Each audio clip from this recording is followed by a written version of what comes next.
everybody. I'm Nicole. I'm Lindsay. And I'm Sarah, and together we're the co-founders of Whale Tales, a living library of cetacean stories. Today, we are extremely excited to be joined by a very special guest, Ted Cheeseman, who is the CEO and founder of Happywhale. Happywhale engages citizen scientists to identify individual marine mammals for fun and for science. They have a collection of fluke photos and other identifying photos of lots of species, but mainly humpback whales, and then use those to identify and track other sightings of the same whales. So be prepared for a lot of fluke talk. And sit back and enjoy as we dive right in.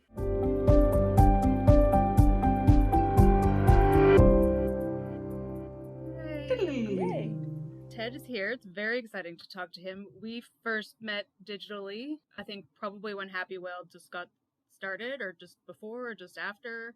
It was not too long after Whale Tales got started. Mm-hmm. Kind of, 2015-ish. Yeah, we had some fluke photos and from our stories, and we just kind of went from there. And then we did actually meet. We were just remembering in 2016, which was 7,000 years ago. I think. So that's approximate. You can check my math. And yeah, we've just been sending you fluke photos ever since when we have them. But it's so great to finally meet up and talk to you again. Yeah, so I don't even know where to start, but gosh, when we met, and at that point it was just pure experiment. It was purely me being, well, not purely me, but it came about largely by virtue of thinking. So I've spent 27 years leading expeditions to Antarctica now. And I grew up, my parents ran a wildlife safari company when I was a kid, and it's now my safari company. And, kind of that's been my single major career is organizing and guiding wildlife expeditions around the world, and in particular for myself, Antarctica. And this is a place where, one, there was the greatest whaling, the largest numbers of whales killed last century. The numbers are just jaw-dropping. I mean, 2 million whales killed in the Antarctic, 3 million in the whole world. And as huge and depressing as a number that is, the crazy element there is that we basically took all the whales, but fortunately for the whales, they became commercially extinct before, in most species cases, before they became, biologically extinct, because the products that we made from them were really low value products, right? It's like basically oil, honestly, margarine, dog food, fertilizer. Like it literally, we're not talking about like, oh my God, it's so amazing, But fortunately for the whales, it's not like ivory or rhino horn where they got to be ridiculously valued as these like catchy raw things, right? So they became commercially non-viable. Well, so when I started going to the Antarctic, we basically didn't see whales. We would see very few whales on the Antarctic Peninsula. We would see some, occasional humpback whale, occasional minke whale and such, occasional fin whale out at sea. But like around the island of South Georgia, we would see nothing. And within a day's sail of South Georgia, there were 170,000 whales killed. My own first 25 years? 16 years of going to South Georgia, didn't see a single near-shore large cetacean.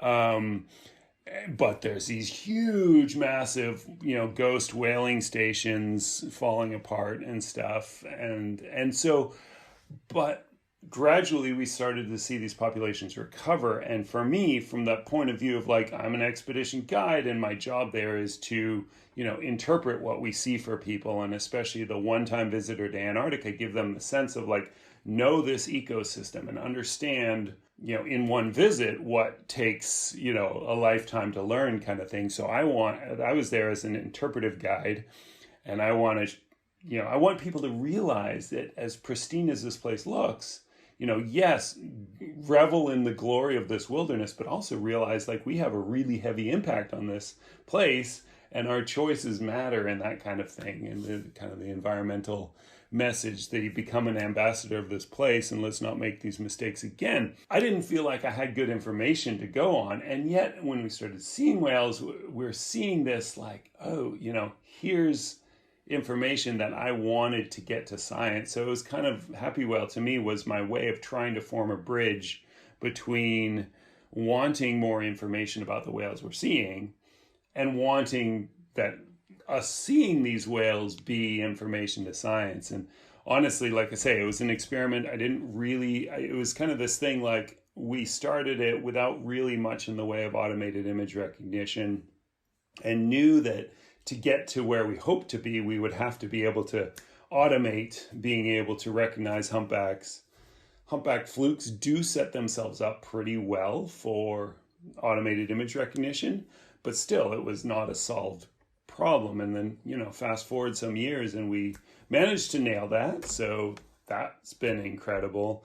And then on top of that, put together, it was kind of this arc of a few research groups jumping aboard early, namely in specific Cascadia Research Collective around your parts, more or less, and Allied Whale in New England and Antarctica, Antarctic Humpback Whale Catalog, and then Alaska Whale Foundation. And the three groups gave us a bunch of images, and then a number of other research groups kind of joined on after, but not really until after it was like, here we had this base to build off of, and then kind of shout it out to the world. Not really. I am not an effective marketer. I'm not effective with social media and stuff. It was just kind of like, hey folks, send us your whales if you want to see who's in your photos.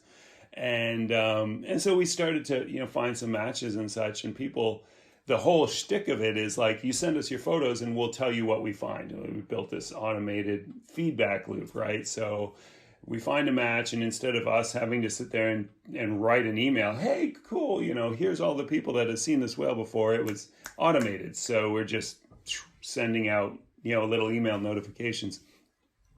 So that started just kind of building momentum. And then eventually a bunch of other research groups joined in.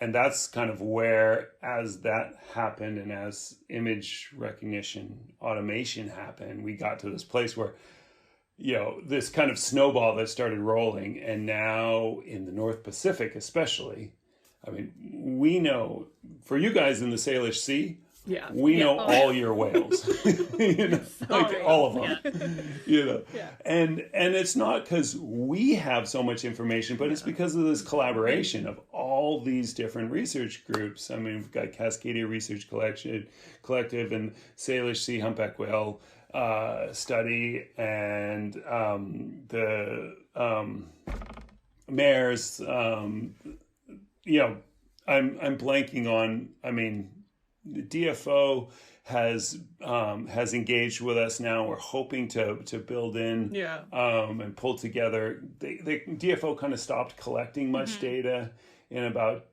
2012, but lots of different NGOs carried on from there. So now there's this BC-wide effort to bring it back together. You probably know all about this, probably maybe in greater detail than I, and it's been really a treat that this algorithm has been a resource for pulling that back together, because with humpbacks, they were delisted in the US anyway. We took them off the endangered species list for most populations.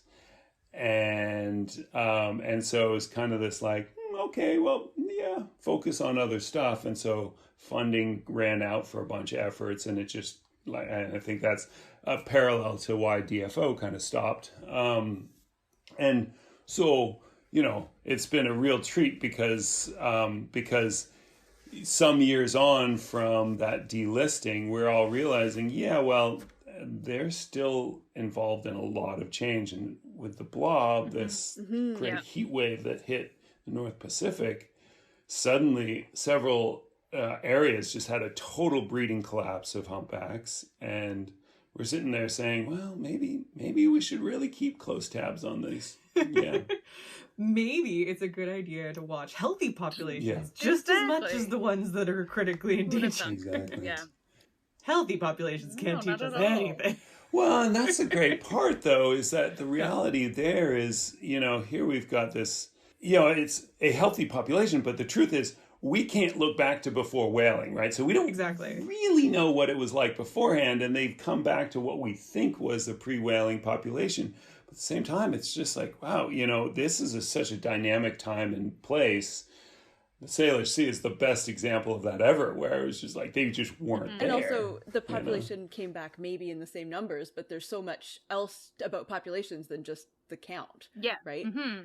Yeah. Age structure and migratory structures and all that stuff with humpbacks, especially. And genetic diversity, if you want to get into like the super minutia of it. But it's not just even humpbacks, right? Like we talk about that with the Southern residents all the time. And we were at a really fascinating talk just before the pandemic hit in terms of like, what does success for Southern resident killer whales even look like? Because we don't even know. And this is the best studied individual population of any cetacean, and no one even knows actually what the healthy quotation listeners, the healthy population of Southern residents is, because we just like studying these animals, whether it's with Happywhale or with any sort of NGO research, it's less than 50 years. Like usually a lot less than 50 years. And that is such a small amount of the time that obviously these animals have been living in our ocean. Some of them actual individuals. Yeah, a lot of them. Yeah. So over the years on Happywhale, do you have a story of like the most unexpected or the craziest connection that has been made of like, thought to have been multiple individuals, but is actually one? Well, that's been a fun one. I mean, the first thing that comes to mind when you say the kind of the craziest connection is we found a match between a whale that, two sightings of a whale, one from the Antarctic Peninsula and one from the east coast of Australia, which is a really long ways. I mean, it's just there's not really a lot of logic to why an East Coast whale would swim all the way to East Coast Australia whale would swim all the way to the Antarctic Peninsula to feed. And, we don't have enough sampling there to see, does this happen every year? Is this just this particular individual? We do have enough data to know that it's certainly that one event is quite a rarity, right? We have quite a few matches. I mean, it's a very small fraction of the population, but it's still quite a few in the low 2-digit, sort of like 20-ish matches between Oceania, like Tonga, American Samoa, New Caledonia. Well, no, I think we don't. Maybe from New Caledonia. New Caledonia is just east of what seems to be some level of a line of whales that they don't really go west. Those whales aren't really going to go east from there.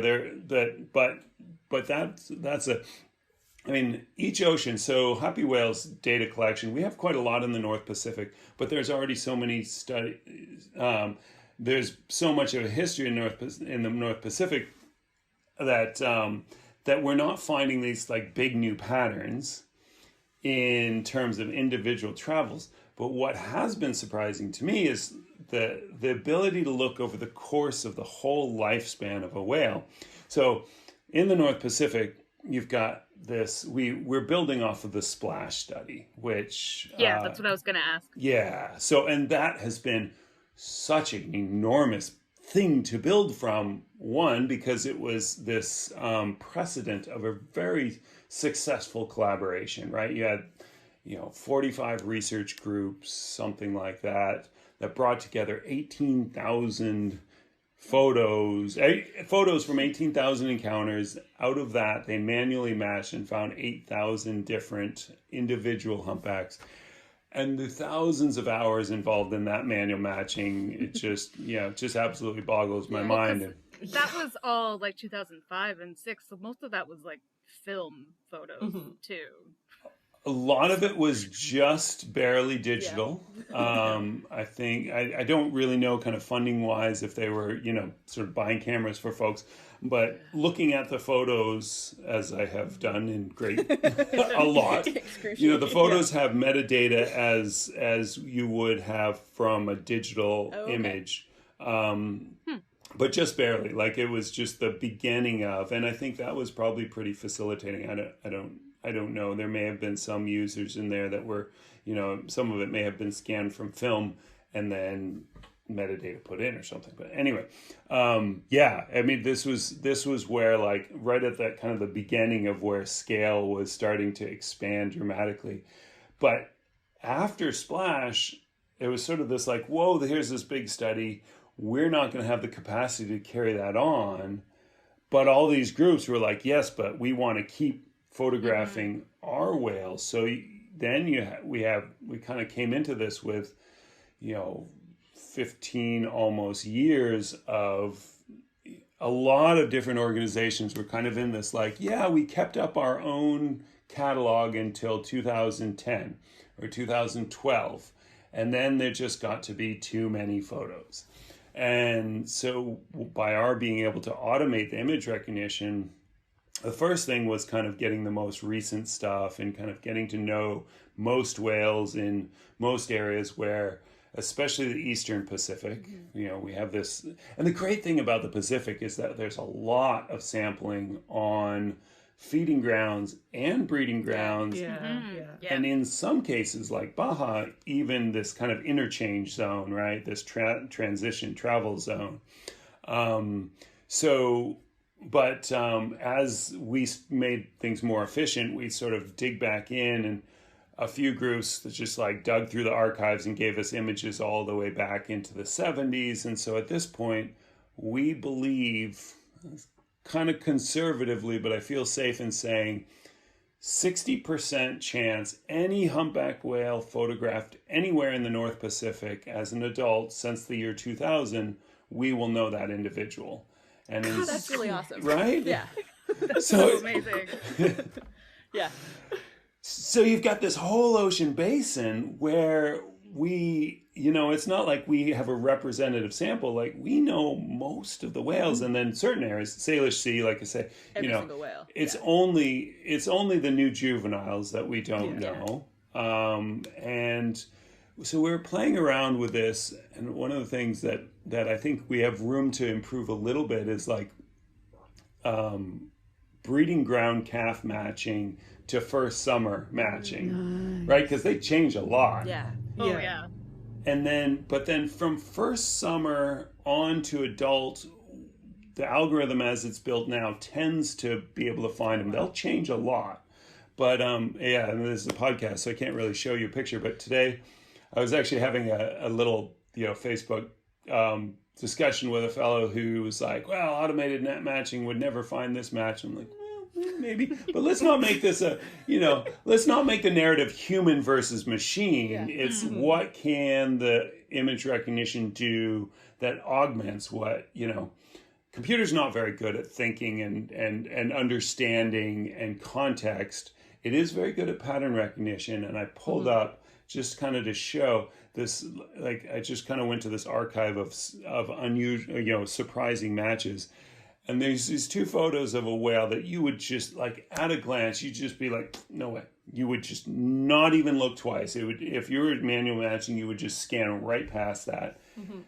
But the match came up with a pretty high score in a way that when, you know, basically every match is, I don't need to get into the depths of the neural network, you know, basically black box element of it, but it's basically like if you imagine a multi-dimensional space, it's like take all the features and then eventually it's like score the quality of the match based on the proximity in that multi-dimensional space, right? So things that end up close together are more likely to be a match, and so it ends up with a score, and when it's two quality photos and it's a score above a certain threshold, we say almost certainly it's going to be a match. And if it's way above that threshold, it's basically always a match. And in this one case, I'm looking at this going, well, there's something I'm not seeing, so I better look closer. And sometimes it's because of, like, we've made an error in the back end and we put two whales together that shouldn't be. And so like a manual match was wrong, and then it's comparing. Exactly, right. Or just a clerical error, like we clicked the wrong button at some point and said, oh, this whale is that whale, and they're not. But in this case, I'm looking at these two flukes, and what it is a juvenile, first year whale, and it's got its not very scarred but very milky fluke, but presented in a way that it didn't scream, I'm a juvenile. And then an adult with very different, some of them will change really quite dramatically from first year. They look like they're going to be all white, and then it turns out to be, 2/3 black or something like that. So that's been really cool. And actually working with University of Alaska Southeast, they have this whole long-standing program where they would just use a film code on a whale if they only saw it once. But once they saw it twice, they would put a Southeast Alaska ID on it, right? So they have all these quote-unquote film code only whales. And, it took kind of these extra steps, but we're going through all these going, okay, let's look carefully, see if we can find matches to these whales. And in a lot of cases, that was the first, it was a one-time sighting only, and then the known whale that it was matched to was seen the next year or 2 years later, and then a continuous sighting. So it was cool because then we get to say, okay, this is a juvenile, and therefore we can date that whale, and we know, the age of this individual.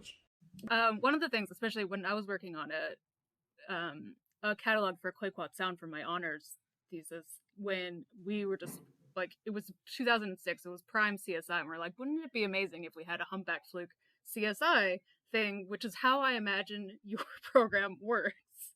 But I'm sure that there's not crazy rock music, unless there is, and you guys find a match and then solve the crime. So far, we have not linked any match to a crime. Okay, well that's you don't know. I mean, humpback crimes. I tend to entanglements are. I don't like to think of entanglements as a crime because then it's like, it's like it's better to work with fishing. With the fishers, Yeah. Anyway. So how does it work? I know that there's points, right? There's the top points of the fluke and then the middle. Sure. So you match those, or how does it? Yeah. So absolutely. Okay. So I mean, I guess I'll give you kind of like a high level how it works, but then I'll talk about how it actually works. Yeah. How it actually works. High level how it functions is first the algorithm needs to locate the fluke, right? So it's like, here's a picture. Is there a humpback whale in there? Don't know. Look for a humpback whale. Our eyes, we're okay, and at its lightest level, humans are really good at recognizing context. Computers are completely horrible at understanding, or artificial intelligence has a really hard time with context, but it's really good with pattern. And if you're if you doubt that, if you think humans are better at pattern recognition, pick up a box and read to me the barcode on that box, right? You can't, right? And so what we need to do is we need to teach the AI context. This is what you're looking for. Here's a fluke. So the algorithm is basically trained to look for that classic presentation of, fluke tips, a V notch, and then it can fill in the rest and say, okay, cool. I now see a whale tail. Give me, then I'll describe the pattern. And so then what it does is it breaks down the pattern into basically a whole bunch of descriptors. So it's using the shape, it's using the patterns. The trailing edge shape is a very strong signal, and thank goodness, because that's tough for our human eyes, but it's generally the most enduring, especially calf to adult, that kind of long stretch of time, especially those first years and accumulation of scars and such. But so then it's like throwing that into that space that I'm talking about. Like, here's 50,000 whales whose individual descriptions are located in this multidimensional space. And so it takes the new whale, makes up that description and says, okay, what are the whales closest to it? cool. And if there's some whales that are so close that or a whale that it's so close that it's above the score threshold, then we'll propose it as a match. Sometimes we'll get two whales that are above that score, and then we'll look at those two whales and say, oh, well, those are actually both the same whale. And it will regularly happen that whale A or photo A didn't match photo B, but photo C matches A and B because, maybe there was some change in time and we got a photo that was halfway in between. Or maybe it was highly rotated. And the algorithm is actually built on an algorithm called ArcFace, which was built on a set of 5 million human faces, or 5 million photos of human faces of something like 5,000 people. I can't remember the exact numbers. So that the dimensionality of our face, I mean, you just think about it, like we have, our heads are round, right? They're very three-dimensional, right? Well, it turns out that so is a humpback whale's tail. We think of it as this plane, but the trailing edge of a humpback's tail is, 5, 6, 8 centimeters thick. So when it's diving, that what we see as an edge is actually a shape, and it's actually distorting. The base of a humpback's tail is, 30, 40 centimeters. I mean, the fluke is a ton, right? There's a lot in there. It's not just a plane. It's not like a, like a dive fin that's stiff but very thin. Yeah. That's a good point. Probably something that, like you were saying, that the computer is better at understanding than we are. Oftentimes, and that's something that I have to look at when like a low scoring but possible match is oftentimes when it's very rotated, and our eyes tend to expect that rotation isn't going to change the pattern, but it does because the pattern is actually three-dimensional. So it's quite good at that. But I said, then I'll go to how it actually does it. And to me, it's sort of that question of how do you recognize each other? You don't say, oh, well, your nose is kind of slightly this, and no, you just know. Yeah. You just recognize each other. And that's, when you see a friend down the street and they're walking in a certain way and you just catch that and you're like, oh, that's, Jane, whatever.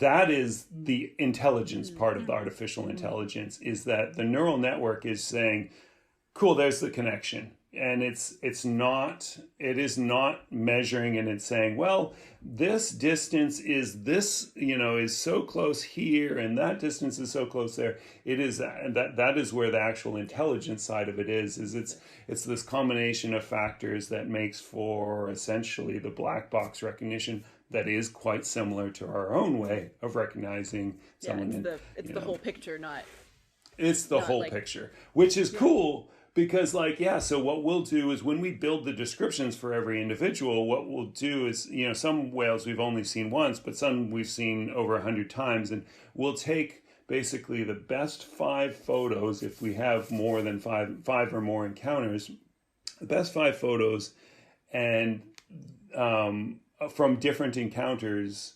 So it's going to be over time in the whale's life and such, and different light exposures and all this and that. But it basically averages and comes up with, it's like, I know the whale, not I know this picture. So we're not matching picture to picture. We're matching picture to identity, which appears to make it much more successful. And I'm going like, how did it find that match? All right. So basically you've managed to formulate this program that does the same thing as naturalists do when they look out and see a fin and go, I know that whale. I've been seeing it for the last 15 years. Yeah. The natural talent that interpreters and whale watch guides have. Indeed. Speaking of people that are not in your database, but that add to it, Ted, what can people, in particular our listeners to this podcast, do to support Happywhale? Oh, cheers. There's a couple of different ways that people can kind of get involved and help, right? Yeah.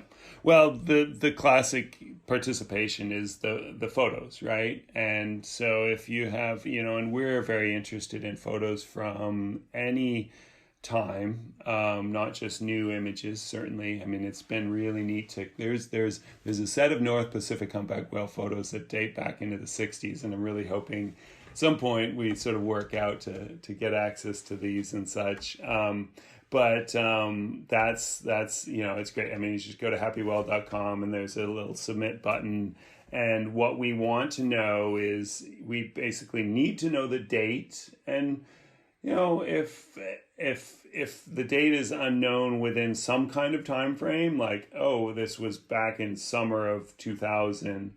Okay, so, we may or may not, it depends. But we want to know the date. We need to know where it was from. It doesn't have to be super precise, but certainly like which port were you out of, that kind of thing. So we use a general, of course, the more precise, the better. And for newer images, a lot of cameras have GPS on them. So people should turn on those GPS units, and set the time and date in the camera, right? So someone will submit a photo and it says, 1989, and it's like, actually this was taken last week, or vice versa. Unfortunately people will like tag us in a Facebook post and say like, hey, here's this whale, and we're like, yeah, no, we're not interested in a Facebook picture, because Facebook strips out, and and it ends up being like, well, I said it was last week, but actually it was 4 years ago, and I just found it and posted it last week. Well, so we can't kind of accommodate that, but yeah, I mean, basically the date, location, and the photos. With humpbacks, the flukes are largely what we're using, but we're hoping it's not going to be long. What's really fun about this is the ongoing development, right? So we have nailed humpback fluke ID, but we haven't yet effectively automated dorsal fin ID, and that hopefully will be coming. That's so cool. And not just for humpbacks, hopefully for a broad range of species. I think that's in the works. So certainly that is the classic participation.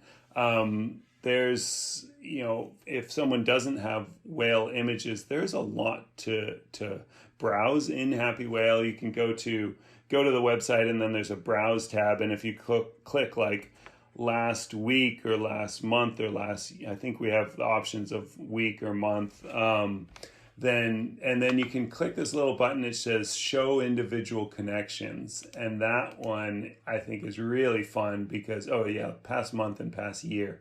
But if you click the past month, and it shows you basically all the data we've gotten from efforts in the past month, and then this little button that says show individual connections, it'll show you all the migratory patterns of, basically expands the search, and it says not just show me those sightings of those whales, but show me all sightings of those whales. And I would not recommend doing this on a slow internet connection, because there's actually so much data there that I think at this point, if you took all the data in the last year and then all the migratory patterns from that, I don't think it'll return the search, because we have kind of a limit just to not deliver, not just to be shoveling so much data across the internet. But certainly, to me, the other thing is financial support. We have a little support us, and we collaborate with this really neat research project in Mexico, the Whales of Guerrero project, as a fiscal sponsor. So I really love that, because it's a community-based conservation effort, and we work together to share the funding that is raised here. It just keeps the machine running, and this is such a cool thing, and I'm really excited that it has been able to be this successful.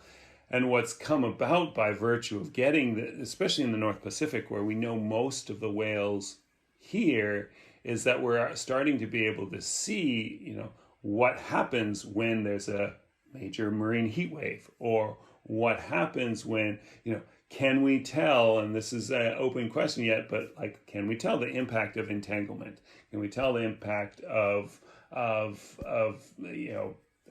ship strikes on, we have these whales, this group of whales that likes to feed right in and around the San Francisco Golden Gate Bridge. And when I see them feeding there, I'm just going like, oh my God, it's like having dinner on the freeway. Yeah. But we get stories from Allison over there, Allison Payne. Oh, Yeah, and yeah, all of her yeah. photos have giant tankers behind them, and just Yeah, you never see humpbacks look so small. absolutely. So, you know, so it's like they've decided that this is habitat. And to me, the real effort here is how do we make, you know, as we are continuing to urbanize our oceans and use our oceans intensively, how do we make ourselves compatible with, you know, so that, yes, great, humpbacks are recovering, but there's other species that aren't doing so well. And let's use them as a bit of a sentinel and honestly, like a, you know, that charismatic species that makes us focus on the health of the oceans. Yeah, so with the website, I know you're not taking killer whale like southern residents because they have lots of photos already, but you take other species, right? I know you look at sperm whales. We do indeed. I mean, we have basically thrown those doors pretty wide open in terms of you know, really any marine mammal effort. There's a variety of smaller projects. There's a Antarctic leopard seal project that's been putting in individual IDs, and we're hoping to develop eventually automation of that. There's like for southern right whales, there's a project with the British Antarctic Survey that we've been collaborating with, so that ships going to Antarctica, yeah, if they photograph a right whale, and you know, then those are manually matched. But we had a match between the Antarctic Peninsula and the island of South Georgia. It's the only time that has been connected, and that's a population that was recovering very well, and then recently had an unexplained crash, and we're just kind of going like, what happened here? So it's really neat and successful project, successful in getting a lot of great data about, in particular, blue whales and humpback whales and such. But actually couldn't really say too much about the right whales. So we're ongoing, continuing to try to you know, help with that. As well, there's a fin whale project that took just all the opportunistic images that we've gotten from U.S. West Coast of fin whales and is, you know, manually matching those. So yeah, absolutely, multiple species. And the way I look at it is, here's an archive, right? It costs very, very little essentially to store this kind of data. And if it's not ever put into a format that, you know, 20, you know, 2 years or 20 years or 50 years from now, we want to look back and see what was the state of the oceans then. Yeah. Then, you know, then the data is lost, right? It's very hard to retroactively construct this sort of thing. But right now, when people go out on whale watch and they photograph these whales, you know, southern residents are being very, very well documented. So we have a bunch of pictures of southern residents, and they're mostly ID'd, and that's cool. And it's neat because then people, if they want to submit images of southern residents, well, we can probably ID the individuals. And one person, Emma Luck up in Alaska, she, so she's taken on just basically going through and IDing killer whales when we get them. And that's just super fantastic. You know, the southern residents, it's mostly, in those cases, it's mostly a reference for the people submitting it. Oh, cool, that's who my whale is. But the flip side is, randomly, it's a fellow that I know, a sailor that I know from Antarctica. They relocated and they're living up in Alaska, and they were doing a voyage and they photographed a North Pacific right whale. What? And yeah, exactly. And you know, he messages me, "Hey, are you interested in these photos?" I'm like, yes. I'm sorry, did you say North Pacific right whale? Right? Yeah. So, you know, I sent them onward to friends at NOAA, and one of them says to me, "Yeah, I think this is the only record of a North Pacific right whale in that area in 50 years." You know. Oh my gosh.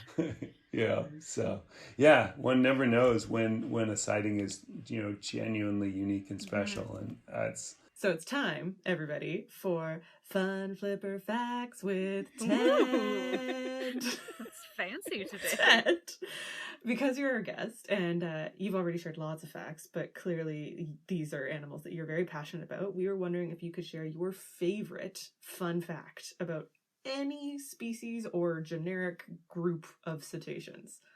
I mean, I gotta say that beaked whales diving for over 3 hours. It's just so ridiculous. It's just, yeah, like that's oxygen going into their blood. They're breathing, same stuff as we do. And apparently the human breath holding record is like 24 minutes, which itself is just jaw dropping. Yeah, absolutely. And that's the human like hyperventilating, breathing in rich oxygen, and then not moving, right? The beaked whale's like, cool, all right, I'm gonna go feed. I'm gonna go swim a couple miles, you know, and yet at the same time it's doing so in this space that we, one, don't know a darn thing about, but two, are just like blasting with sound, which is, you know, one of the apparent ways in which we're impacting beaked whales. Is Sure, you have some other whale tales that you might like to share. Any in particular that might stick in mind, maybe from an Antarctic trip or something? Well, so yeah, I mean, with the end of whaling, thankfully, we're not killing them, and they know that.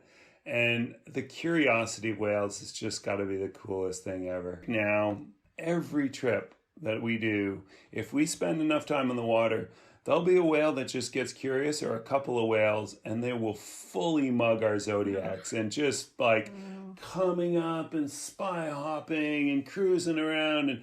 And kind of the clearest event of this happened a couple years ago, where I was kind of cruising along, and we have very strict, whale watching protocol, responsible whale watching activities. So it kind of, and this is evolved. I mean, 15 years ago, I would like kind of be zooming towards the whales and whatnot, but of course I've learned, and there are more of us, and the potential for cumulative impact has increased a lot, right? So, so we're all, I think, the great majority of operators are much more responsible now, and I'm kind of cruising along and just hanging back and driving at something of a parallel to these whales, just like, well, there they are, but they're a little further than I'm not going to go to them, but and I think my boat, I feel like we were pretty much done. Probably everyone in the boat really had to use the bathroom. We'd been out for a number of hours for sure. And, but then these whales, like they dove, and it was kind of one of those dives where you're like, either we disturbed them or something, but it was kind of a reaction dive. And I figured out that was probably it. And then the next time I see them, they're fully just like beelining towards us. It's going from probably 150, 200 meters away to like next scene 50 meters away, surface, fully coming towards us. And they just come up and they just stop and then proceed to, and two other Zodiacs that were not far away kind of, cruise towards us and join, so that we're all at idle speed and then in neutral and then engines off. Just like the whales just coming up, and one's like, leaning up against the Zodiacs and pushing the Zodiacs a little, and the other one's spy hopping where, we're sitting in the Zodiac and looking up at a whale.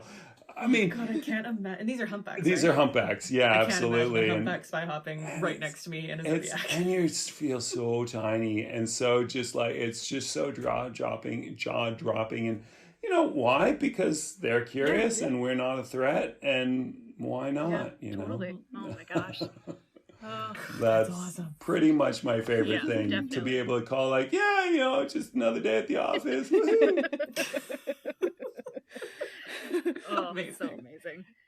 So great. Oh, so great. Well, I think that might wrap us up. We could probably talk forever to Ted about his stories and his matching, but we have to end a podcast eventually. So, Ted, I think Happywhale, you already talked about the website, but is there anywhere people can find you on social? It is Happy Whales on Facebook, and totally, that's great. But if you just go to Happy Whale and create an account, you don't have to submit anything, and we'll occasionally send out newsletters and such, and kind of like, this is the new development, or here's something. And I would aspire to send something out once a month. It doesn't end up nearly that often, so it's definitely not that we're not going to flood your email box. But that's kind of one way to be in touch, is just create an account, and all we need is a name and email there. Love it. Because my favorite thing about Happywhale, I mean, I feel like we're making great contributions to the science, like understanding whales. Yeah. Mm-hmm. But the greatest thing really is that it's like 8,000 people have contributed photographs, and that's what has built this. And I hope it's been rewarding for, almost every one of these. It is to me just a genuinely, wonderful thing to be able to kind of like give something back to this community of people knowing their whale a little better, what have you. So, yeah. Well, I certainly enjoy it when I get matches in my inbox, or love it, or when we go to put up a name in or an ID number, and I go directly to Happywhale to find the name or ID, and then I just take a little look and be like, oh, look where this whale's been. Visiting the whales. Good show. Well, thank you so much for your time. It was really great to catch up. Yeah, totally a pleasure. Thank you, Ted. Take care. Okay. Bye. Have a good evening. Bye. Ciao. Thanks so much to our listeners for joining us on this awesome episode. As we wrap up, just a reminder, while we're on the theme of community science, that this is a great time of year to get involved in your own local community science or nature projects. Things like bird watching, trail maintenance, beach cleanups, all these great outdoor activities. This might be a great time of year to start thinking about getting involved. Yeah.